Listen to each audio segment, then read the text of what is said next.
All right. What's up, everybody? I'm back with Tragedy and Hope, Section 6, The Versailles System and the Return to Normalcy, 1919 to 1929. All right. The Peace Settlements, 1919 to 1923, Security, 1919 to 1935, Disarmament, 1919 to 1935, and Reparations, 1919 to 1932.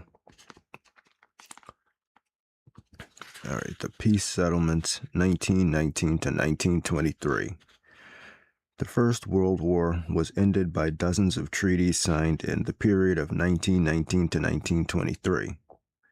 Of these, the 5 chief documents were the 5 treaties of peace with the defeated powers, named from the cities, from the sites in the neighborhoods of Paris where they were signed. These were the Treaty of Versailles with Germany, June 28, 1919, the Treaty of Saint-Germain with Austria, September 10, 1919, the Treaty of Neuilly with Bulgaria, November 27, 1919, the Treaty of Trianon with Hungary, June 4, 1920, the Treaty of Sèvres with Turkey, August 20th, 1920. All right. The last of these, the Treaty of Sèvres with Turkey, was never ratified and was replaced by a new treaty signed at Louvain in 1923. Lausanne in 1923. The peace settlements made in this period were subject to vigorous and detailed criticism in the 2 decades, 1919 to 1939. This criticism was as ardent from the victors as from the vanquished. Although this attack was largely aimed at the terms of the treaties, the real causes of the attack did not lie in these terms, which were neither unfair nor ruthless, were far more lenient than any settlement which might have emerged from a German victory, and which created a new Europe which was, at least politically, more than just Europe of 1914. The causes of the discontent with the settlements of 1919 to 1923 rested on the procedures which were used to make these settlements rather than on the terms of the settlements themselves. Above all, there was discontent at the contrast between the procedures which were used and the procedures which were pretended to be used, as well as between the high-minded principles which were supposed to be applied and those which were really applied. That's page 267.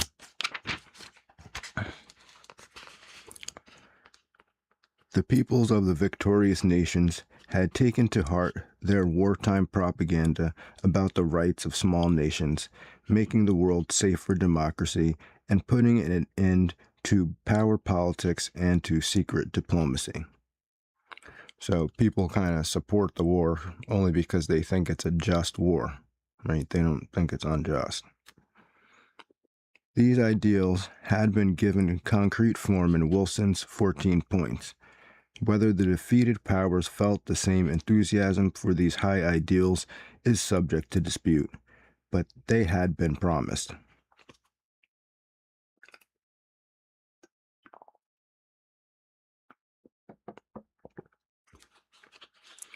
On November 5th, 1918, that the peace settlements would be negotiated and would be based on the 14 points.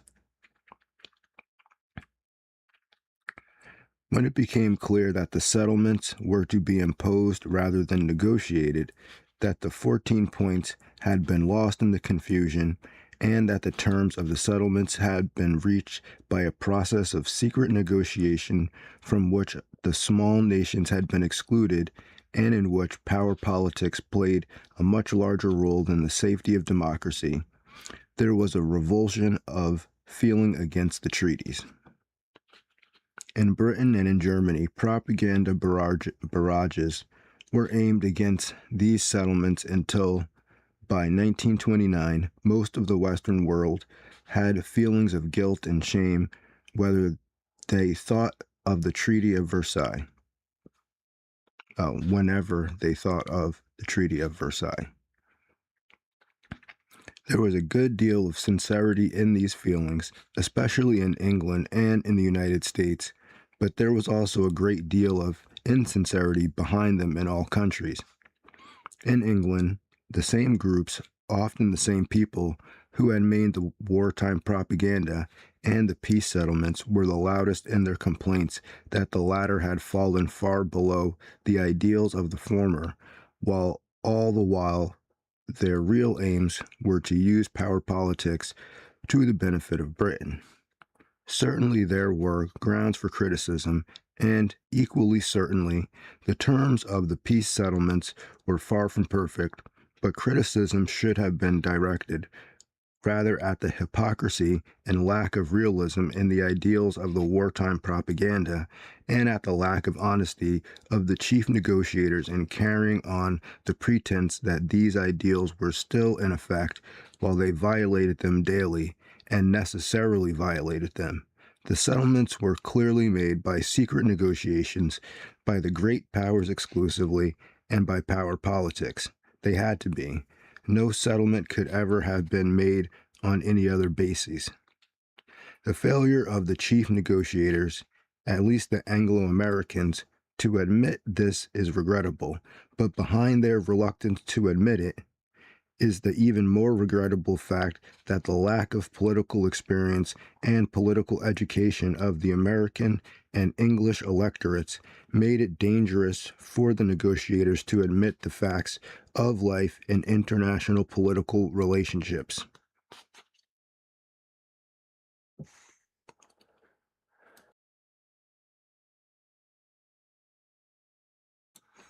All right, I need to put a post-it note on that because that's kind of.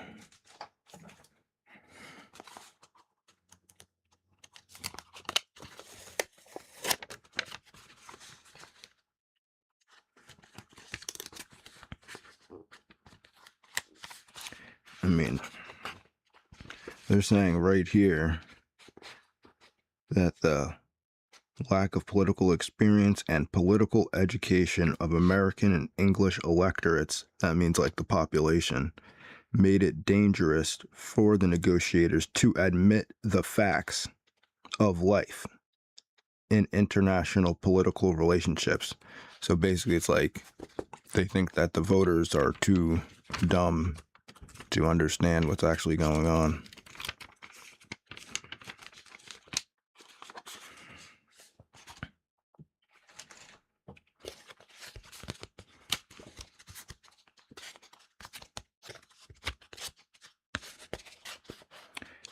It is clear that the peace settlements were made by an organization which was chaotic and by a procedure which was fraudulent. None of this was deliberate. It rose rather from weakness and from ignorance, from failure to decide before the peace was made who could make it, how it would be made, and on what principles it would be based. The normal way to make peace after a war, in which the victors form a coalition, would be for the victors to hold a conference, agree on the terms they hope to get from the defeated, then have a congress with these latter to impose these terms, either with or without discussion and compromise. It was tacitly assumed in October and November 1918 that this method was to be used to end the existing war. But this Congress method could not be used in 1919 for several reasons. The members of the victorious coalition were so numerous, 32 allied and associated powers, that they could have agreed on terms only slowly and after considerable preliminary organization. This preliminary organization never occurred, largely because President Wilson was too busy to participate in the process, was unwilling to delegate any real authority to others, and with a relatively few intensely held ideas like the League of Nations, democracy, and self-determination, had no taste for the details of organization. Wilson was convinced that if he could only get the League of Nations accepted, any undesirable details in the terms of the treaties could be remedied later through the League. Lloyd George and Clemenceau made use of this conviction to obtain numerous provisions in the terms which were undesirable to Wilson, but highly desirable to them. The time necessary for a preliminary conference or preliminary plan was also lacking. Lloyd George wanted to carry out his campaign pledge of immediate demobilization, and Wilson wanted to get back to his duties as President of the United States. Moreover, if the terms had been drawn up at a preliminary conference, they would have resulted from compromises between the many powers concerned, and these compromises would have been broken down as soon as any effort was made to negotiate with the Germans later. Since the Germans had been promised the right to negotiate, it became clear that the terms could not first be made the subject of public compromise in a full preliminary conference. Unfortunately, by the time the victorious great powers realized all this and decided to make the terms by secret negotiations among themselves, invitations had already been sent to all the victorious powers to come to an inter-allied conference to make preliminary terms. As a solution to this embarrassing situation, the peace was made on two levels. On one level, in the full glare of publicity, the inter-allied conference became the Plenary Peace Conference and, with considerable fanfare, did nothing. On the other level, the great powers worked out their peace terms in secret, and when they were ready, imposed them simultaneously on the conference and on the Germans. This had not been intended. In fact, it was not clear to anyone just what was being done. As late as February 22nd, Balfour, the English Foreign Secretary, still believed they were working on preliminary peace terms, and the Germans believed the same on April 15th. While the great powers were negotiating in secret, the full conference met several times under rigid rules designed to prevent action. These sessions were governed by the ironclad hand of Clemenceau, who heard the motions he wanted, jammed through those he desired, and answered protest by outright threats to make peace without any consultation with the lesser powers at all, and dark references to millions of men the great powers had under arms. On February 14th, the conference was given the draft of the Covenant of the United League of Nations, and on April 11th, the draft of the International Labor Office. Both were accepted on April 28th. On May 6th came the text of the Treaty of Versailles. Only one day before it was given to the Germans, at the end of May, came the draft of the Treaty of Saint-Germain with Austria. While this futile show was going on in public, the great powers were making peace in secret. Their meetings were highly informal. When the military leaders were present,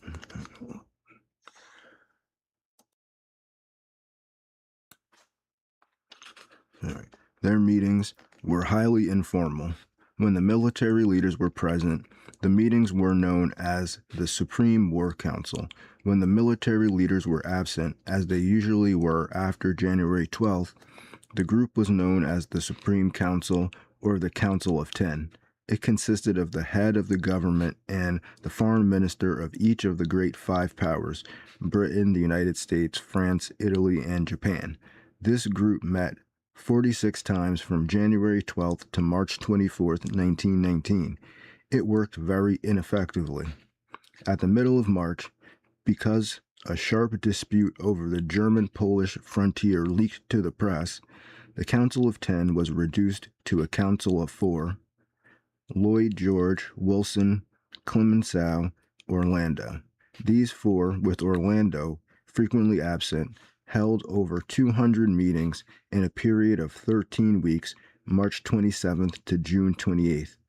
They put the Treaty of Versailles into form in 3 weeks and did the preliminary work on the treaty with Austria. When the treaty with Germany was signed on June 28, 1919, the heads of government left Paris and the Council of Ten ended. So also did the plenary conference. The 5 foreign ministers, Balfour, Lansing, Pichon, Titoni, and Mackinac, were left in Paris as the council of heads of delegations with full powers to complete the peace settlements. This group finished the treaties with Austria and Bulgaria and had them both signed. They disbanded on January 10, 1920, leaving behind an executive committee, the Conference of Ambassadors. This consisted of the ambassadors of the 4 great powers in Paris, plus a French representative. This group held 200 meetings in the next 3 years and continued to meet until 1931. It supervised the execution of 3 peace treaties already signed, negotiated the peace treaty with Hungary, and performed many purely political acts which had no treaty basis, such as drawing the Albanian frontier in November 1921. In general, in the decade after the peace conference, the Conference of Ambassadors was the organization by which the great powers ruled Europe. It acted with power, speed, and secrecy in all the issues delegated to it. When issues arose which were too important to be treated in this way, the Supreme Council was occasionally reunited. This was done about 25 times in the 3 years 1920 to 1922, usually in regard to reparations, economic reconstruction, and acute political problems. The most important of these meetings of the Supreme Council were held at Paris, London, San Remo, and Boulogne, and Spa in 1920. At Paris and London in 1921, and Paris and Genoa, The Hague, and London in 1922. The valuable practice was ended by Britain in 1923 in protest against the French determination to use force to compel Germany to fulfill the reparations clauses of the peace treaty. So France was like, where's my money for Germany? That's on page 271. At all of these meetings, as at the peace conference itself, the political leaders were assisted by groups of experts and interested persons, sometimes self-appointed. Many of these experts, in air quotes, were members or associates of the international banking fraternity. I think we can put a postcard on that. Let me post a note on that.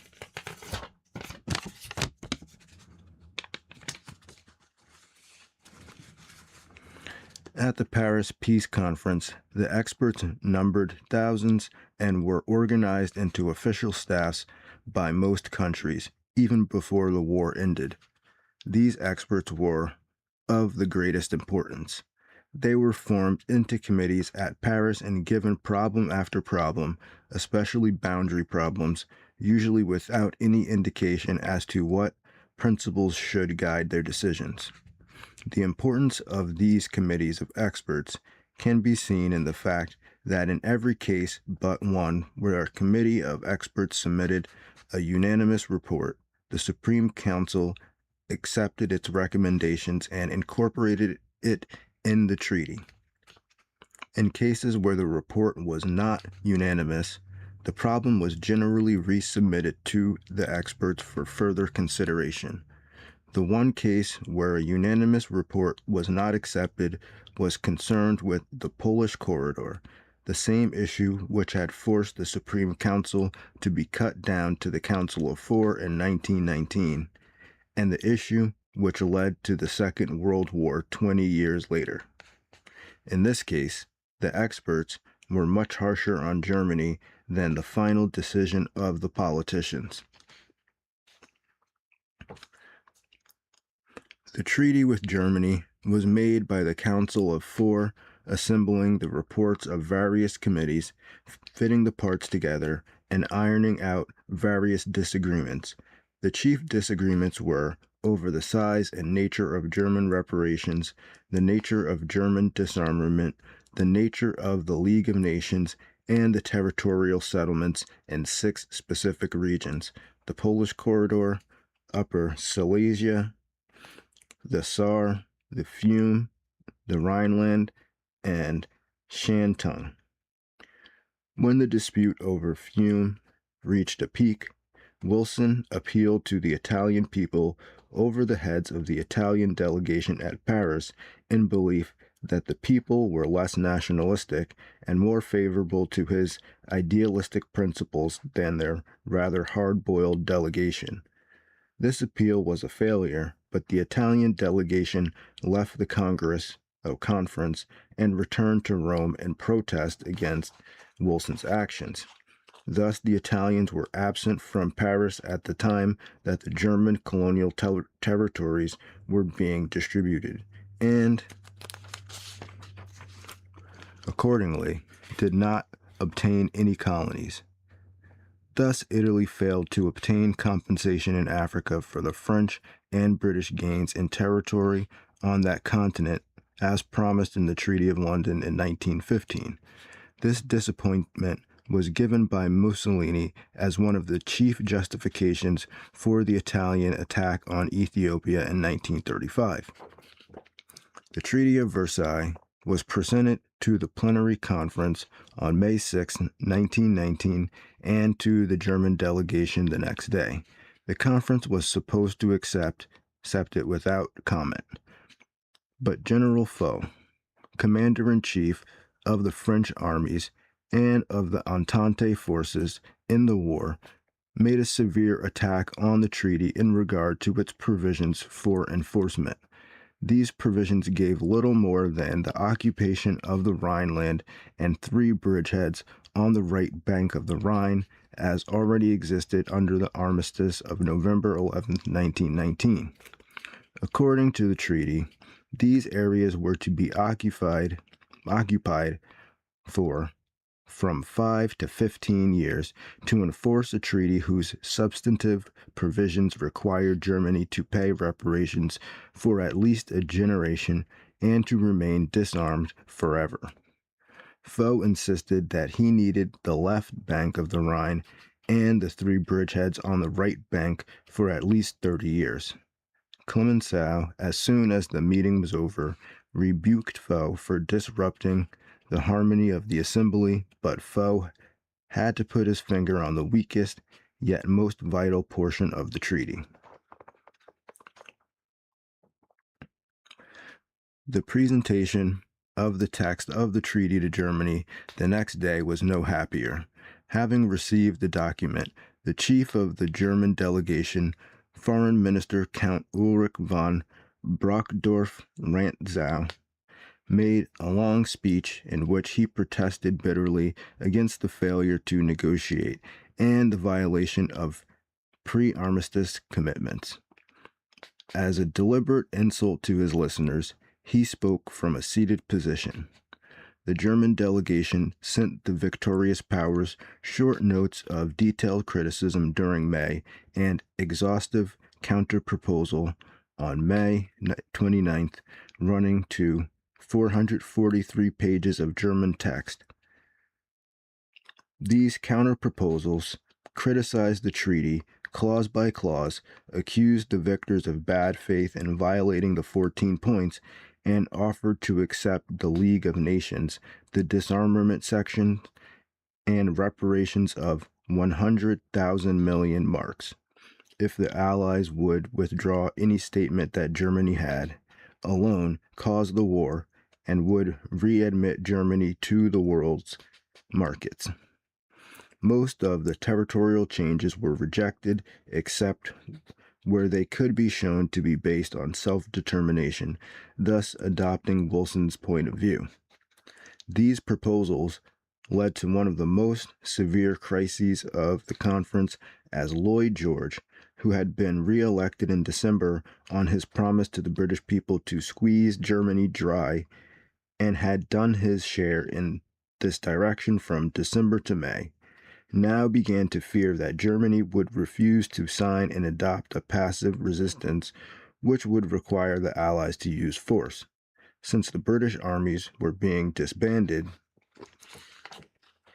such a need of force would fall largely on the French and would be highly welcome to people like Foch, who favored duress against Germany. Lloyd George was afraid that any occupation by Germany by French armies would lead to complete French hegemony on the continent of Europe, and that these occupation forces might never be withdrawn, having achieved with British connivance what Britain had fought so vigorously to prevent at the time of Louis XIV and Napoleon. In other words, the reduction in Germany's power as a consequence of her defeat was leading Britain back to her old balance of power policies, under which Britain opposed the strongest power on the continent by building up the strength of the second strongest. At the same time, Lloyd George was eager to continue the British demobilization in order to satisfy the British people and to reduce the financial burden on Britain.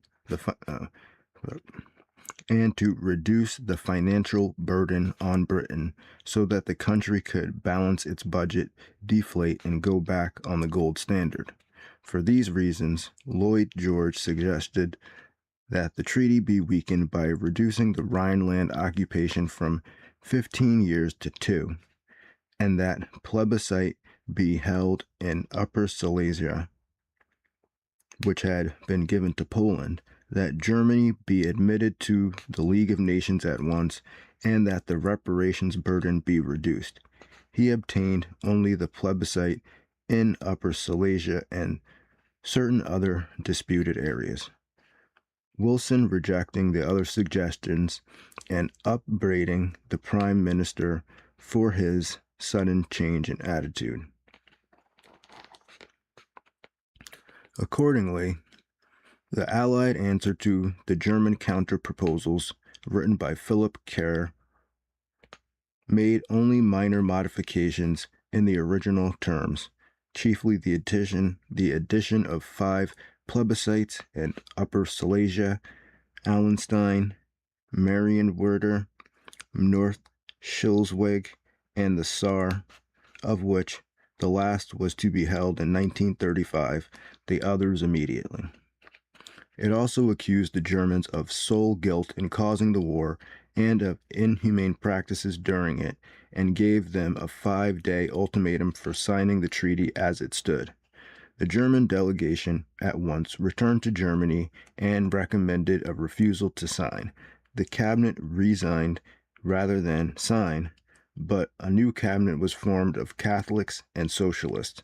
Both of these groups were fearful that an Allied invasion of Germany would lead to chaos and confusion and would encourage Bolshevism in the East and separatism in the West. They voted to sign if the articles on war guilt and war criminals could be struck from the treaty. When the Allies refused these concessions, the Catholic Center Party voted 64-14 not to sign. At this critical moment, when rejection seemed certain, the High Command of the German Army, through the Chief of Staff Wilhelm Groener, ordered the cabinet to sign in order to prevent a military occupation of Germany. On June 28, 1919, exactly 5 years after the assassination at Sarajevo, in the Hall of Mirrors at Versailles, where the German Empire had been proclaimed in 1871, the Treaty of Versailles was signed by all the delegations except the Chinese. The latter refused in protest against the disposition of the pre-war German concessions in Shantung. So basically, they just basically got together and tried to blame the entire war on Germany, even though Britain and France were basically putting pressure on Germany the whole time. Then they wouldn't even change any of the terms of the agreement. So then you're wondering why Germany was getting so upset. All right. The Austrian treaty was signed by a delegation headed by Karl Renner, but only after the victors had rejected a claim that Austria was a succession state rather than a defeated state, and had forced the country to change its name from the newly adopted German Austria to the title Republic of Austria. The new country was forbidden to make any movement towards union with Germany without the approval of the League of Nations. What? The Treaty of Neuilly was signed by a single Bulgarian delegate, the Peasants' Party leader, Alexander Stambolisky. By this agreement, Bulgaria lost Western Thrace, her outlet to the Aegean, which had been annexed from Turkey in 1912, as well as certain mountain passes in the west, which were ceded from Bulgaria to Yugoslavia for strategic reasons. The Treaty of Trianon, signed in 1920, was the most severe of the peace treaties and the most rigidly enforced. For these and other reasons, Hungary was the most active political force for revision of the treaties during the period 1924 to 1934, and was encouraged in this attitude by Italy from 1927 to 1934 in the hope that there might be profitable fishing in such troubled waters. Hungary had good reason to be discontented. The fall of the Habsburg dynasty in 1918 and the uprisings of the subject peoples of Hungary, like the Poles, Slovaks, Romanians, and Croatians, brought to power in Budapest a liberal government under Count Michael Karolyi. I don't know how to pronounce that. Karolyi. The government was at once threatened by a Bolshevik uprising under Bela Kun. In order to protect itself, the Karolyi government asked for an Allied occupation force until after the elections scheduled for April 1919. This request was refused by General Franchet d'Espery, under the influence of a reactionary Hungarian politician, Count Stephen Bethlen. The Karolyi regime fell before the attacks of Bela Kun and the Romanians in consequence of lack of support from the West. After Bela Kun's reign of red terrorism, which lasted 6 months, March through August 1920, and his flight before a Romanian invasion of Hungary, the reactionaries came to power with Admiral Miklós Horthy as regent and head of state 1920 to 1944, and Count Bethlen as prime minister 1921 to 1931. Count Karolyi, who was a pro-Allied, anti-German pacifist, democratic, and liberal, realized that no progress was possible in Hungary without some solution of the agrarian question and the peasant discontent arising from the monopolization of the land. Because the Allies refused to support this program, Hungary fell back into the hands of Horthy and Bethlen, who were anti-Allied, pro-German, undemocratic, militaristic, and unprogressive. This group was persuaded to sign the Treaty of Trianon by a trick, and ever afterward repudiated it. Maurice Palaiologui, Secretary General of the French Ministry of Foreign Affairs, but acting on behalf of France's greatest industrialist, Eugene Schneider, made a deal with the Hungarians that if they would sign the Treaty of Trianon as it stood and gave Schneider control of the Hungarian state railways, the port of Budapest, and the Hungarian General Credit Bank, which had a stranglehold on Hungarian industry. France would eventually make Hungary one of the mainstays of its anti-German bloc in Eastern Europe, would sign a military convention with Hungary, and would, at the proper time, obtain a drastic revision of the Treaty of Trianon. The Hungarian side of this complex deal was largely carried out, but British and Italian objections to the extension of French economic control into Central Europe disrupted the negotiations and prevented Hungary from obtaining its reward. Paleologe, although forced to resign and replaced at the Quai d'Orsay by the anti-Hungarian and pro-Czech Felipe Berthelot, received his reward from Schneider. He was made a director of Schneider's personal holdings company for his Central European interest, the Union Européenne Industrielle et Financière. The Treaty of Sèvres with Turkey was the last one made and the only one never ratified. There were three reasons for the delay. One, the uncertainty about the role of the United States, which was expected to accept control of the Straits and a mandate for Armenia, thus forming a buffer against Soviet Russia. Two, the instability of the Turkish government, which was threatened by a nationalist uprising led by Mustafa Kemal. And three, the scandal caused by the Bolshevik publication of the secret treaties regarding the Ottoman Empire, since these treaties contrasted so sharply with the expressed war aims of the Allies. The news that the United States refused to participate in the Near East settlement made it possible to draw up a treaty. This was begun by the Supreme Council at its London Conference of February 1920 and continued at San Remo in April. It was signed by the Sultan's government on August 20th, 1920, but the nationalists under Mustafa Kemal refused to accept it and set up an insurgent government at Ankara.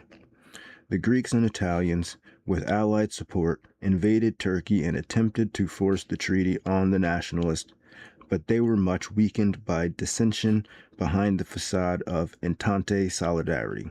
The French believed that greater economic concessions could be obtained from the Kemalist government, while the British felt that richer prospects were to be obtained from the Sultan.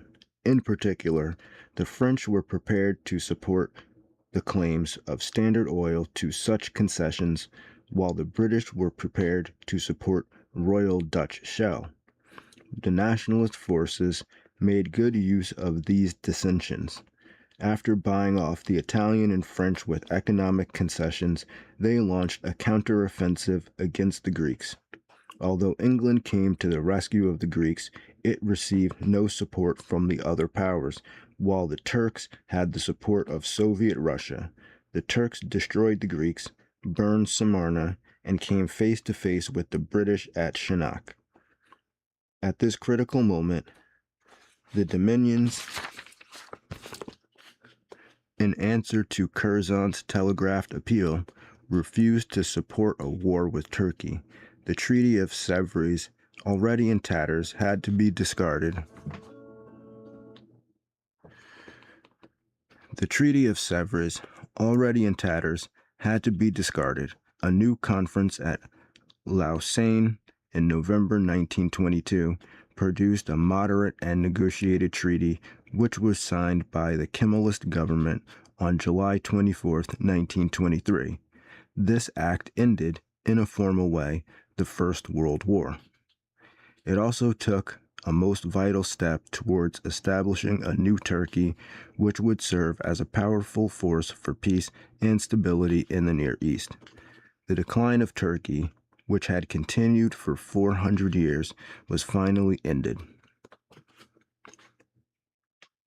By this Treaty of Lausanne, Lausanne, Turkey gave up all non-Turkish territories except Kurdistan, losing Arabia, Mesopotamia, the Levant, Western Thrace, and some islands of the Aegean.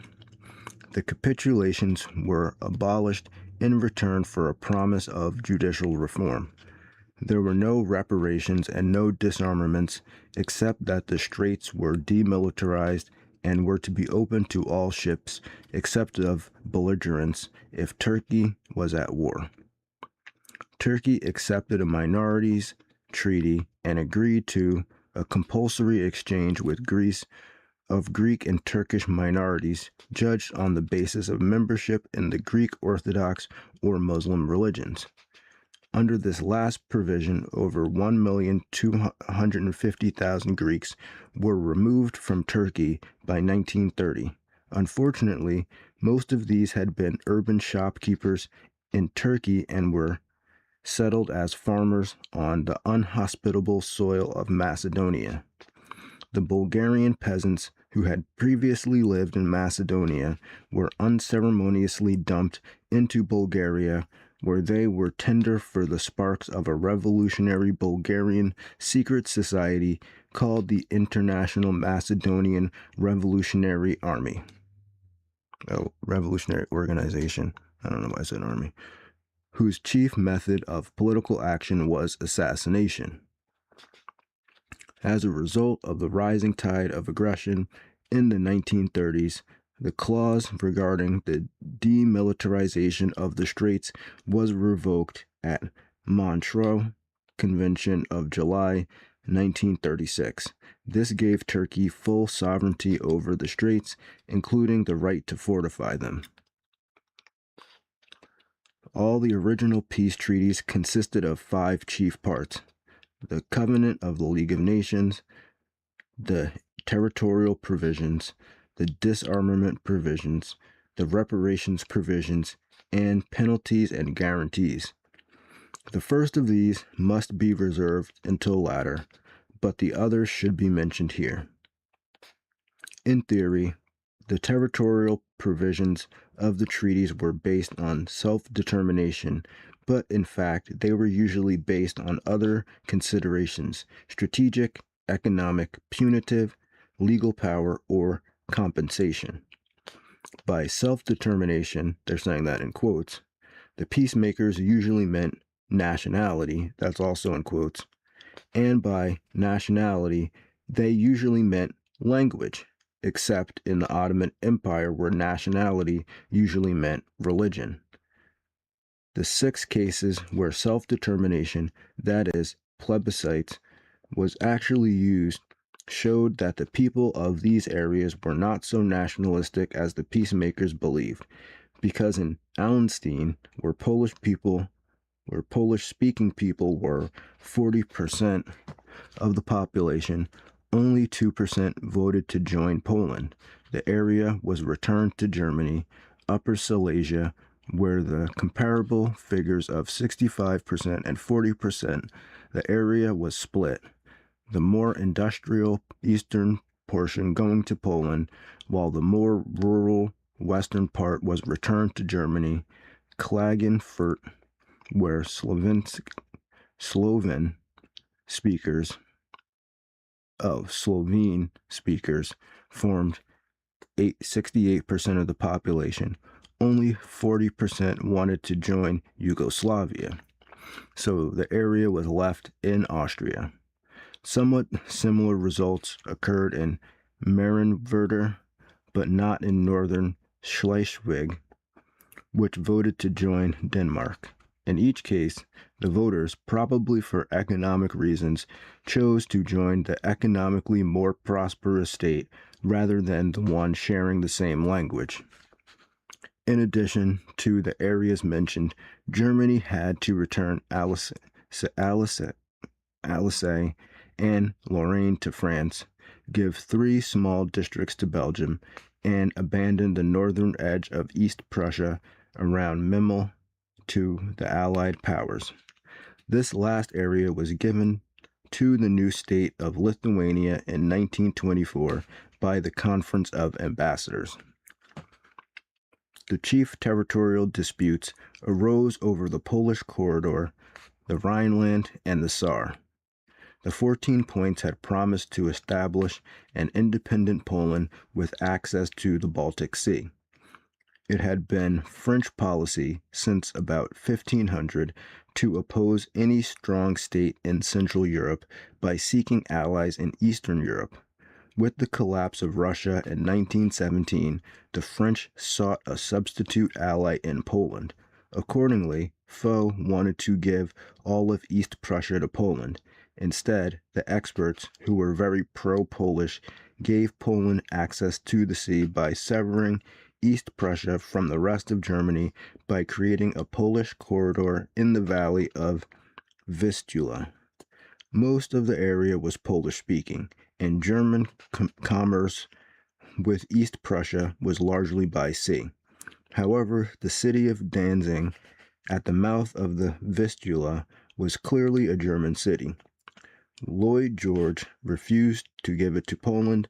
Instead, it was made a free city under the protection of the League of Nations. The French wished to detach the whole of Germany west of the Rhine, the so-called Rhineland, to create a separate state and increase French security against Germany. They gave up their separatist agitation in return for Wilson's promise of March 14, 1919, to give a joint Anglo-American guarantee against a German attack. This promise was signed in treaty from June 28, 1919, but fell through when the United States Senate did not ratify the agreement. Since Clemenceau had been able to persuade Foch and Poincaré to accept the Rhine settlement only because of this guarantee, its failure to materialize ended his political career. The Rhineland settlement, as it stood, had two quite separate provisions. On the one hand, the Rhineland and its three bridgeheads on the right bank of the Rhine were to be occupied by Allied troops for 5 to 15 years. On the other hand, the Rhineland and a zone 50 kilometers wide along the right bank were to be permanently demilitarized, and any violation of this could be regarded as a hostile act by the signers of the treaty. This meant that any German troops or fortifications were excluded from this area forever. This was the most important clause of the Treaty of Versailles. So long as it remained in effect, the great industrial region of the Ruhr, on the right bank of the Rhine, the economic backbone of Germany's ability to wage warfare, was exposed to a quick French military thrust from the west, and Germany could not threaten France or move eastward against Czechoslovakia or Poland if France objected.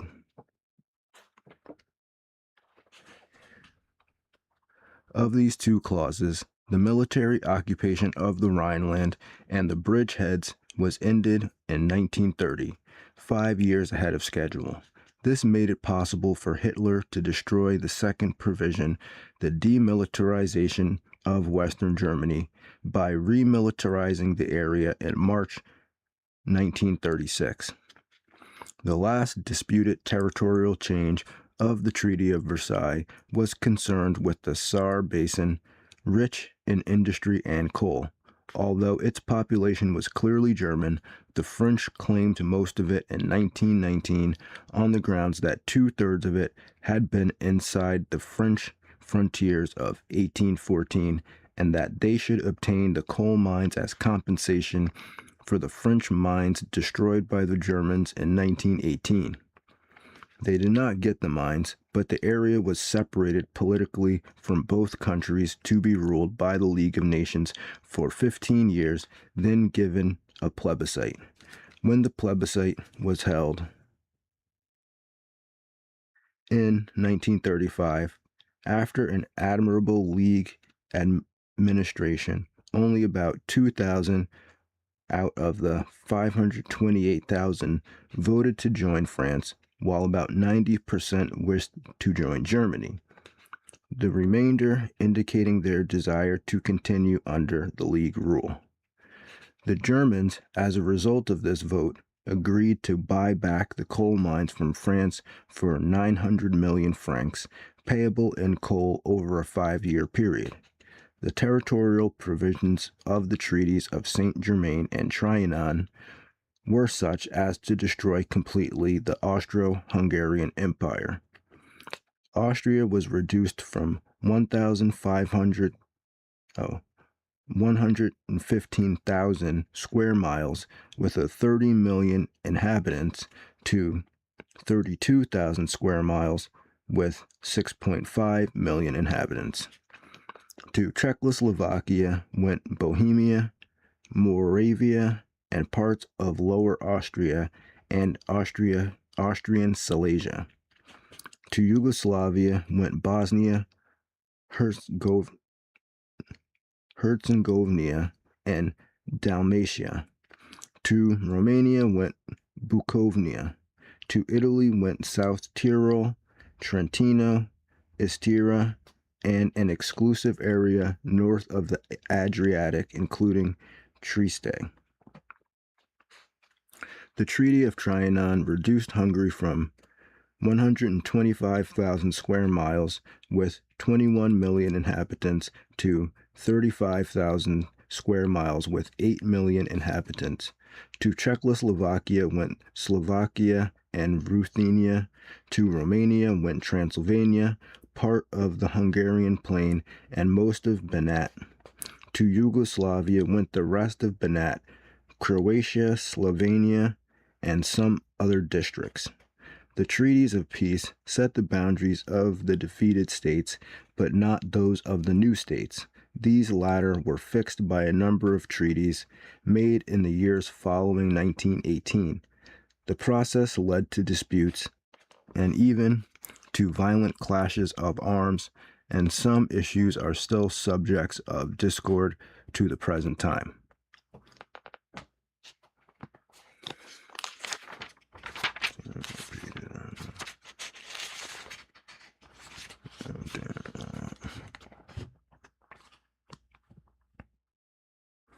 Most of the violent controversies arose in regard to the boundaries of Poland. Of these, only that with Germany was set by the Treaty of Versailles.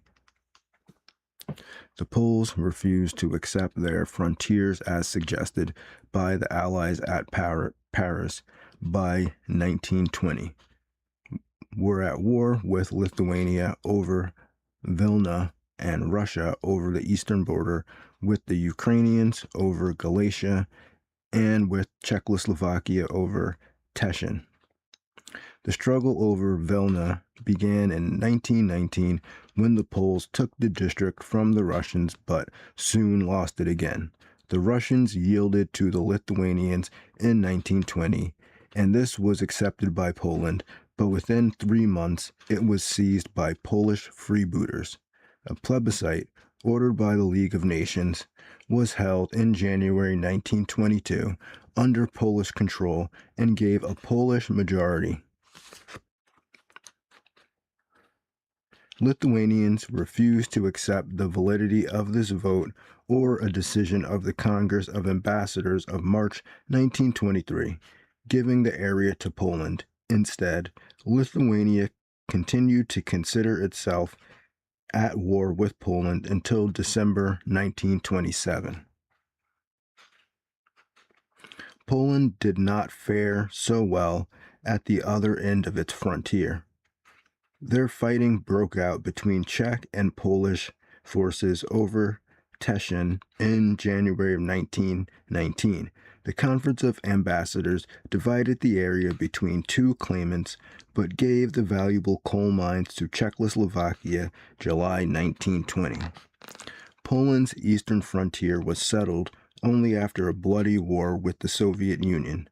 The Supreme Council in December 1919 had laid down the so-called Curzon Line as an eastern boundary of Polish administration, but within 6 months the Polish armies had crossed this and advanced beyond Kiev. A Russian counterattack soon drove the Poles back, and Polish territory was invaded in its turn. The Poles appealed in panic to the Supreme Council, which was reluctant to intervene.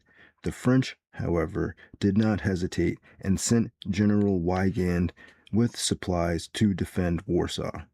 The Russian offensive was broken on Vistula, and peace negotiations began.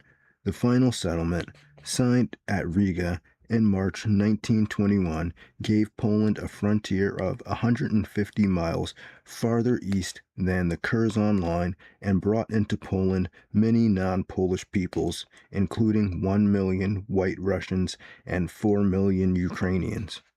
Romania also had a dispute with Russia arising from the Romanian occupation of Bessarabia in 1918. In October 1920, the Conference of Ambassadors recognized Bessarabia as part of Romania.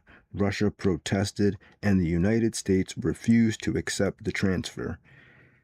In view of these disturbances, Poland and Romania signed a defensive alliance against Russia in March 1921. The most important dispute of this kind arose over the disposition of Fiume. This problem was acute because one of the great powers was involved. The Italians yielded Fiume to Yugoslavia in the Treaty of London 1915 and had promised in November 1918 to draw the Italian-Yugoslav boundaries on lines of nationality. Thus, they had little claim to Fiume. Nevertheless, at Paris, they insisted on it for political and economic reasons. Having just excluded the Habsburg Empire from the Adriatic Sea and not wishing to see any new power rise in its place, they did all they could to hamper Yugoslavia and to curtail its access to the Adriatic. Moreover, the Italian acquisition of Trieste gave them a great seaport with no future, since it was separated by a political boundary from the hinterland whence it could draw its trade. To protect Trieste, Italy wanted to control all the possible competing ports in the area. The city of Fiume itself was largely Italian, but the suburbs and surrounding countryside were overwhelmingly Slav.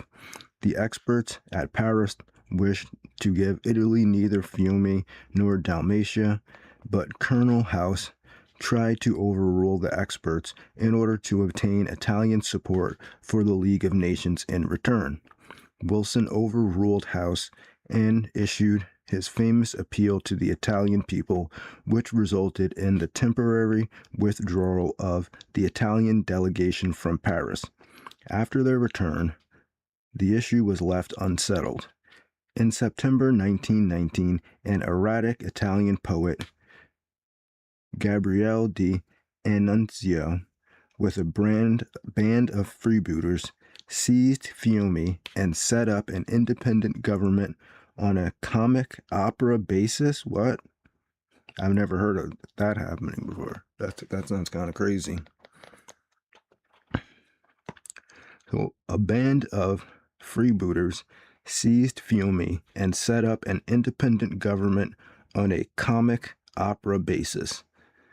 The dispute between Italy and Yugoslavia continued with decreasing bitterness until November 1920, when they signed the treaty at Rapallo, dividing the area but leaving Fiume itself a free city. This settlement was not satisfactory. A group of fascists from Italy, where this party was not yet in office, seized the city in March 1922 and were removed by the Italian army 3 weeks later. The problem was finally settled by the Treaty of Rome of January 1924, by which Fiume was granted to Italy, but the suburb of Port Barros and a 50-year lease on one of the 3 harbor basins went to Yugoslavia. The territorial disputes are of importance because they continue to lacerate relationships between neighboring states until well into the period of World War II and even later.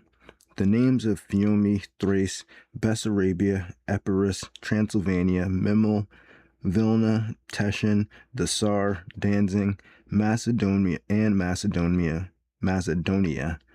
were still echoing as battle cries of overheated nationalists 20 years later after the peace conference assembled at Paris. The work of that conference had undoubtedly reduced the numbers of minority peoples, but this had only served to increase the intensity of feelings of the minorities remaining. The number of these remained large. There were over 1 million Germans in Poland, 550,000 in Hungary, 3,100,000 in Czechoslovakia, about 700,000 in Romania, 500,000 in Yugoslavia, and 250,000 in Italy. There were about 450,000 Magyars in Yugoslavia, 750,000 in Czechoslovakia, and about 1,500,000 in Romania. There were about 5 million white Russians and Ukrainians in Poland, and about 1,100,000 of these in Romania. To protect these minorities, the Allied and associated powers forced the new states of Central and Eastern Europe to sign minority treaties by which these minorities were granted certain minimum of cultural and political rights. These treaties were guaranteed by the League of Nations, but there was no power to enforce observation of these terms. The most that could be done was to issue a public reprimand against the offending government, as was done more than once, for example, against Poland.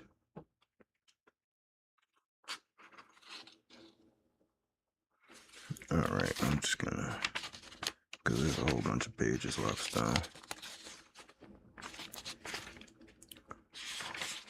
All right, I'm on page 281 right now. I've been reading for about an hour now, so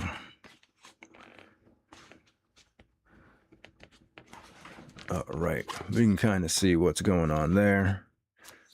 France is basically really afraid that if Germany gets too much power, and since they're neighboring each other, that Germany could take over France. So France is working kind of with Britain, because Britain likes being in charge of Europe because they've had that position for so long up to that point. So they're working with like Germany to kind of make sure that, France and England are working together to make sure that Germany doesn't get too much power.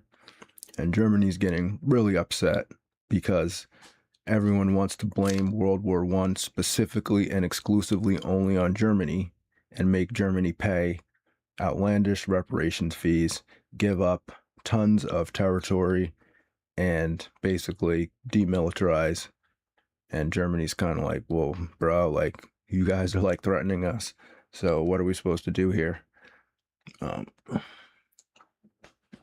Maybe I misread that section, but it seems like that's kind of what's going on. So I'm going to get out of here for now. I'll be back later with another video probably at some point. Until then, thanks for watching. Hope you have a good day, and peace.